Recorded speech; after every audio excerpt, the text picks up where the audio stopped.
Today we're going to be talking about crankbaits, a bait that can be used for a variety of fish. And with us is Johnnie Crain, who's going to help me discuss some of the tricks of the trade on fishing a crankbait. Johnny, there's just all sorts of crankbaits out there, aren't there? Oh, yes, there is, Dan.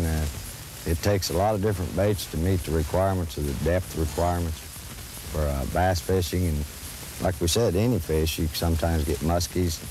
You have the deep divers to cover the 12 to 18 feet of water, and you have the medium divers to cover the 4 to 6 feet of water, and then you have the shallow divers for the 2 and 3 feet depths. And you also have this type, Johnny, which has no bill at all.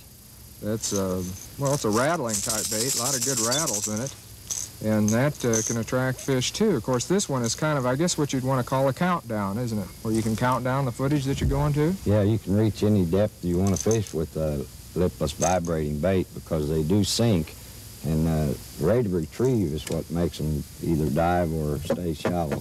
Another good thing that you can use these for is, like if you have schooling fish, like you see a big shad bust and that, these just are fantastic for that, to run along real fast and just a few feet under the water. And another advantage to these with the Lewis rattle chambers in them is that they'll draw fish out of weed cover or out of heavy brush and draw them to this bait because they can hear that from a great distance. Muddy and stained water, too. They're also real good in that. Excellent. Yeah. The two basic materials, you know, are plastic and wood. What's actually the advantage, Johnny, over that you'd want to use a plastic bait as opposed to this wooden one right here? Well, it's all a matter of buoyancy. The wooden baits are less buoyant. They'll dive a lot deeper. And majority of them, as this Post 400, doesn't have rattle chambers. And therefore, clear water or spooky bass situations. The plastic's a little more buoyant, and it'll rise faster out of the cover if you have a stop-and-go retrieve. And it's a lot easier to have a rattle chamber built into the plastic baits. And if they do have a rattle chamber, they're usually a little bit louder than a wooden bait. They'll be a lot louder, yeah. And while we're talking about materials, there's plastic bills and there's metal bills. Why would a person want one over the other there? Well, it's just a matter of durability. The old bombers from the 50s and 60s came out with a metal bill on a wooden body. And because the early plastics were brittle and in cold water, they were apt to break off. Of course, one of the things, too, that we have is the problem of some of these running sideways, one or the other. Yeah, they will be, can become untuned by catching a fish or hitting a tree limb. And there's 3 or 4 basic things you can do to eliminate that problem or correct the problem. When you have crankbaits that have become untuned or wasn't tuned properly at the factory, you really need to inspect them out of the package, because the important parts are these hook hangers. They have to be straight. That one's crooked. Straighten it out with the needle nose pliers. The end hook hanger is a critical position. You need to straighten it parallel with the body. And then the eye line tie. It has to be perfectly straight. And then that bait should run true. And if it does not, then there's only one thing left to do. You can shave the side of the bill with a pocket knife like that on shave the side that it's running to. If this lure's running this way, shave a little bit off of this side and it'll straighten right up. You know, the nice thing about crankbaits is the fact that just about anybody can use them. And Johnny, what do you say that you and I get out here and we start doing a little fishing with them? Oh, I've waited for that all day, Dan. Well, let's go.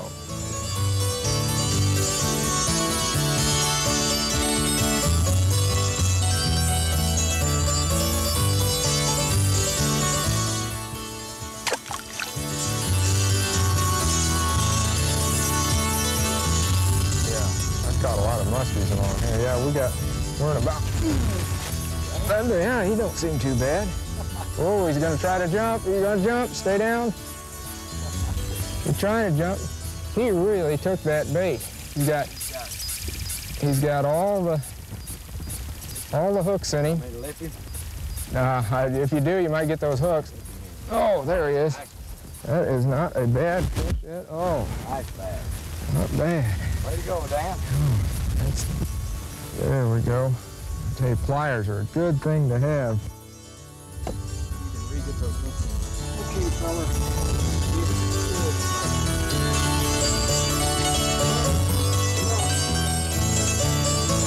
There we go.